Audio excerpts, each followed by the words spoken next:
Hi everyone, Eric Reynolds with your Fox 10 News Now update. We're learning more about a fatal deputy-involved shooting in Perdido. Baldwin County deputies say that they were forced to shoot the suspect after he pulled a gun and shot at them.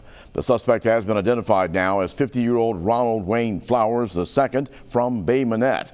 According to the Baldwin County Major Crimes Unit, deputies were patrolling downtown Perdido near the intersection of County Road 47 and McCoy Road when they came in contact with Flowers. Investigators say the deputies initially stopped to check him because of suspicious behavior.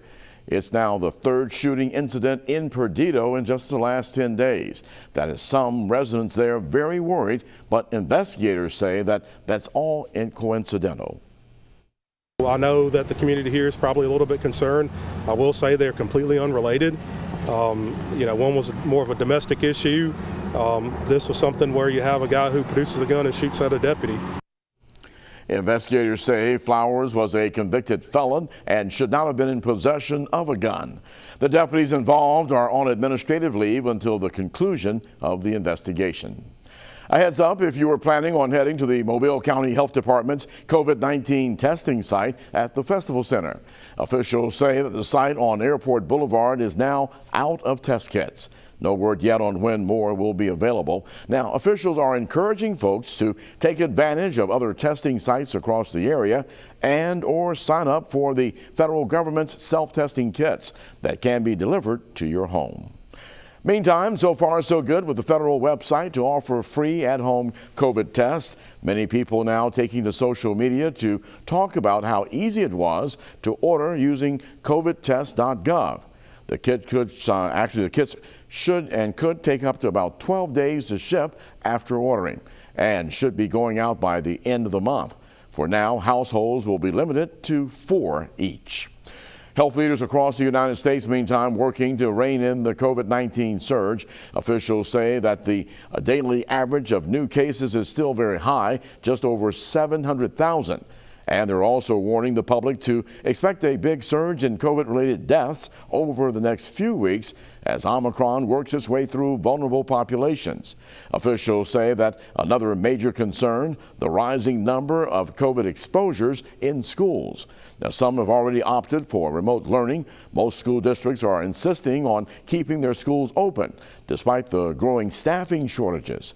In Oklahoma, a spike in cases prompting a new executive order allowing state employees to actually fill in as substitute teachers. We've got to keep our kids in person, keep the school doors open, because there's a whole nother set of consequences when kids are at home. Nationwide, about 2,000 schools are closed for in-person learning. Some school systems in our area are already making changes to their schedule due to the potential threat of wintry weather. Out of an abundance of caution, all Escambia County, Alabama public schools will be closed tomorrow. It will be a remote learning day for all students. Teachers will send the learning packets home with students today, in fact. Also, Monroe County schools and offices will be closed tomorrow. Students are required now to finish their assignments online. We're told that normal operations will resume on Monday, and of course we'll keep you posted of any other possible school changes, both on air and online, as we receive word of them.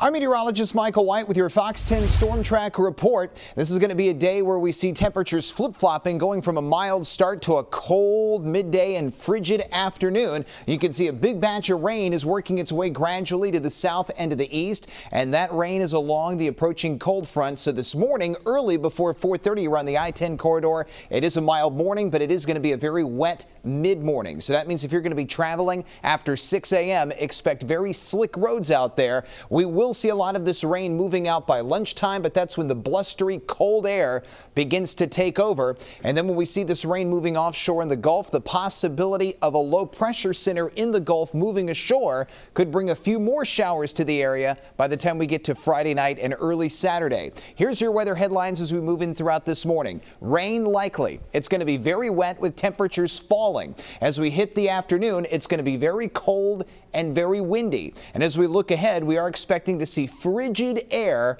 all the way through the upcoming weekend. Let's go through this with the Fox 10 Futurecast. Here's your morning rain. It pushes to the south and east, and by mid-morning 9 a.m., most spots are going to be dealing with rain. We see that moving out by midday and into the afternoon. Now we get to 1 a.m. tonight and the possibility of a few snow flurries, possibly a little sleet or freezing rain could be between Hattiesburg and Wiggins. The idea of us dealing with icing issues is really backing off, which is great news for us. But if you live west of I-65, bridges and overpasses may have a light layer of ice. That is still a very big possibility. We go forward to late Friday evening, and we start to see that Gulf low bringing rain from offshore to onshore. And as we move in throughout your Friday night and pre-dawn Saturday morning, that's when the rain coverage again will escalate. Here's how the next 7 days stack up. We will be in the low 40s this afternoon, barely getting to 40 on Friday, upper 40s for Saturday, low 50s for Sunday. That's when we'll be back in sunshine. And as far as next week's weather, things will be mostly dry with the exception of Tuesday. Highs will stay mostly in the 50s. We'll keep you up to date on your weather throughout the day right here on Fox 10 News Now.